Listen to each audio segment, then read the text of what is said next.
In an era defined by relational chaos, dating market confusion, and the constant psychological friction between the sexes, most men wander through their romantic lives completely blind. They react to emotional manipulation, drama, and unpredictable behavioral shifts with a desperate reactive panic. They allow the fleeting moods, societal conditioning, and psychological vulnerabilities of the women in their lives to dictate their own internal peace, self-worth, and decision-making. Yet, the ancient Stoics understood a profoundly different, unshakable truth. Human nature, regardless of gender, operates on predictable, immutable psychological patterns.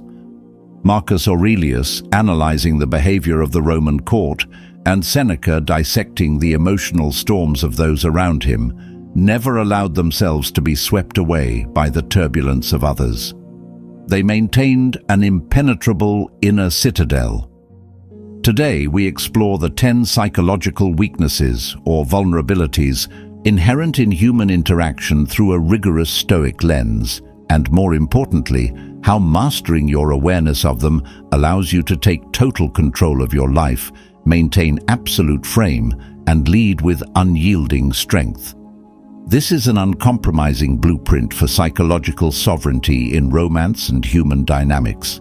Step inside, lock the gates to external chaos, and let us master the Stoic approach to modern relationships. 1. The trap of immediate validation. The first psychological vulnerability you must master is the universal craving for external validation and constant approval. In modern society, validation has become a currency. People constantly broadcast their lives, seek applause, and measure their worth by the fleeting opinions of others. Seneca repeatedly warned that a man whose happiness depends on the approval of others is a slave to circumstance. When you deal with individuals who are trapped in this loop, you will notice an intense, recurring cycle of insecurity whenever attention wanes. As a Stoic practitioner, your power lies in complete emotional independence.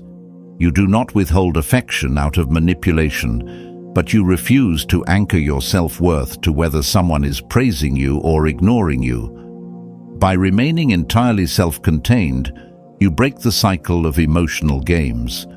You observe the frantic search for validation without participating in it, anchoring your stability entirely within your own character. When you stop seeking applause and stop reacting to emotional withdrawal, you command immediate, organic respect.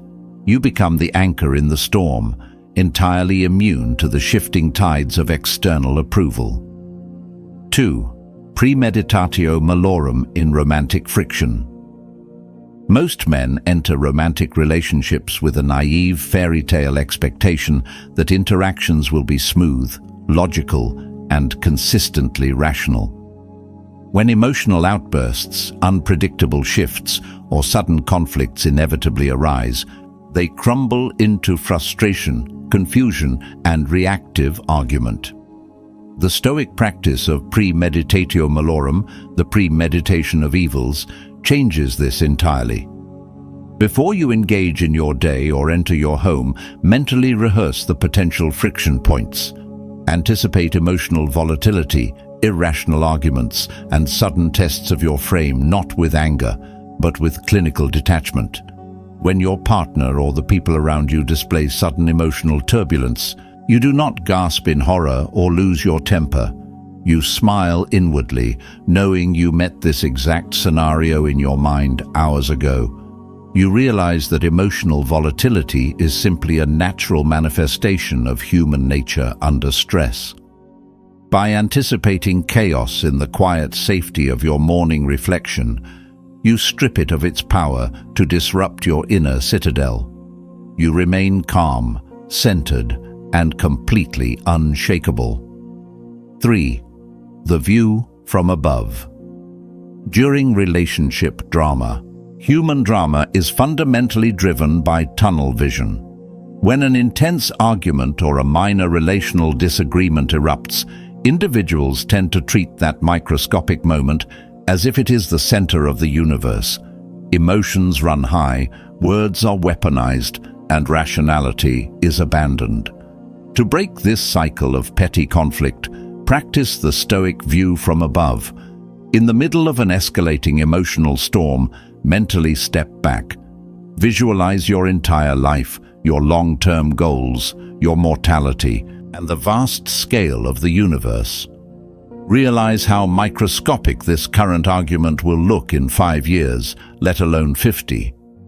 This cosmic perspective shift instantly drains the emotional heat out of the room. It prevents you from saying things you will regret and stops you from matching emotional chaos with your own panic. You look at the situation with absolute clarity, refusing to descend into the gutter of petty emotional warfare. You operate from a place of supreme, elevated detachment. Key 4. Memento mori and the illusion of drama. We live our lives as if we possess an infinite amount of time, squandering precious hours on circular arguments, jealousy tests, and manufactured relationship drama. When you apply memento mori, remembering that you must die, to your romantic and social life, a violent, clarifying filtration occurs. Ask yourself during a moment of trivial drama, if I were to die tonight, would I spend another second engaging in this nonsense? This realization strips away artificial urgency. It stops you from playing games, tolerating disrespect, or getting sucked into emotional traps. You begin to view time as your most sacred, non-renewable asset. You realize that spending your life managing someone else's unmanaged emotional chaos is the height of spiritual bankruptcy. Memento mori gives you the courage to set firm boundaries, walk away from toxic dynamics, and demand absolute peace and mutual respect. 5. The dichotomy of control in romance. The root of almost all relationship misery is an exhausting, irrational attempt to control things that do not belong to us. Another person's moods, their hidden thoughts, their past mistakes, or their erratic choices. Epictetus's dichotomy of control is your ultimate weapon here. Draw a hard, geometric line around your agency. Sort every situation into 2 columns. 1. What is up to me? My reactions, my boundaries, my integrity, my emotional discipline, and my choices. 2. What is not up to me? How another person feels, whether they try to test me, their unpredictable moods, or their personal healing journey. You formally renounce all emotional investment in the 2nd column. You stop trying to fix or psychoanalyze everyone around you. You pour 100% of your energy exclusively into maintaining your own standard of character and action. Once this boundary is drawn, frustration becomes structurally impossible. You cannot control the wind, but you can masterfully trim your sails. 6. Journaling as a shield against manipulation. External manipulation only works when you are internally blind to your own triggers, insecurities, and weak spots. If you crave flattery, you will fall for flattery. If you fear abandonment, you will tolerate abuse. Your routine must include a dedicated period of clinical journaling. Open a blank page and interrogate your own mind. Ask yourself, where am I seeking validation? Where am I compromising my boundaries to keep the peace? What emotional triggers are being exploited by others? By putting pen to paper, you drag your subconscious weaknesses out into the light of reason. You create an internal firewall. When someone attempts emotional manipulation, guilt-tripping, or drama, your morning audit acts as an internal compass. You spot the manipulation instantly because you have already mapped out your own vulnerabilities in solitude. You remain untouchable. 7. Voluntary discomfort and emotional resilience. Most men become weak in relationships because they are terrified of discomfort. They are terrified of silence, terrified of disagreement, and terrified of the prospect of being alone. This deep-seated fear makes them utterly compliant, willing to sacrifice their self-respect just to avoid a brief moment of tension. You must cultivate voluntary discomfort.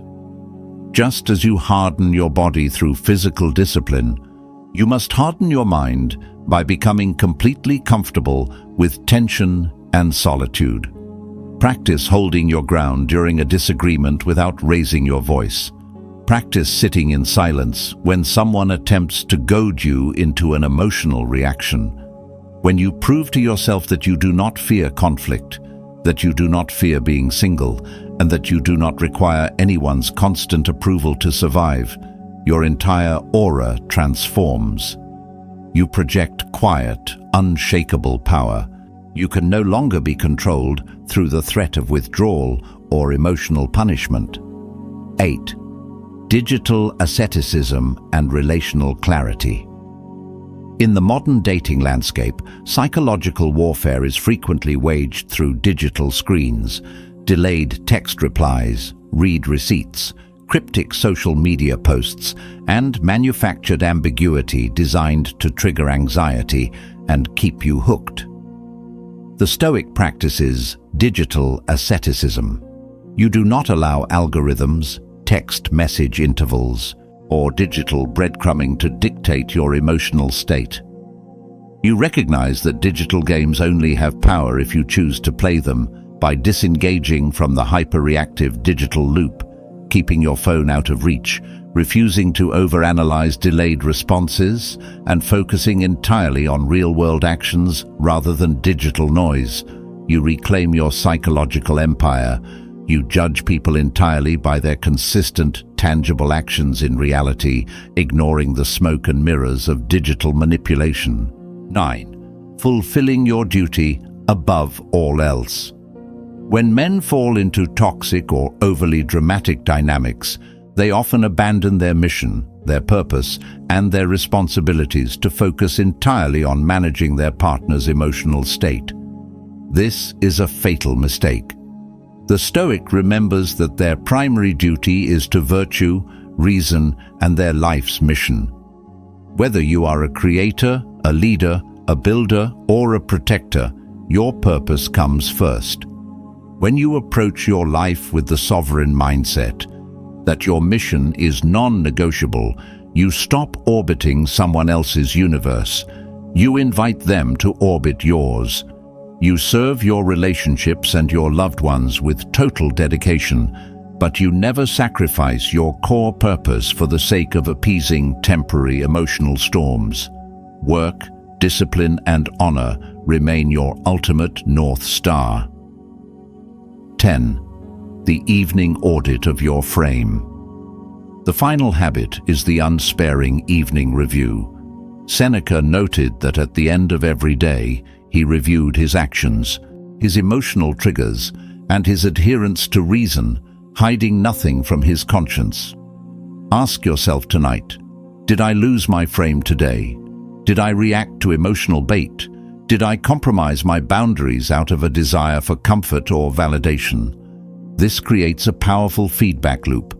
Knowing that you will audit your emotional control tonight changes how you respond to manipulation and drama at noon. It keeps you anchored in absolute mastery. You are not just living your life. You are consciously forging a mind of unbreakable steel. The interactions of the world, romantic, social, and professional, will always attempt to test your boundaries, trigger your insecurities, and pull you into the mud of emotional reactivity. But when you master these 10 Stoic pillars, you cease to be a victim of circumstance. You no longer react to psychological weaknesses or emotional manipulation with panic. You observe them with calm, unshakable clarity. You hold the pen that writes your destiny. Stand tall, guard your mind, and do not trade your inner peace for anything this fleeting world can offer. Step forward into your life with the quiet, supreme power of an unshakable mind. Stay calm, stay focused, and stay stoic.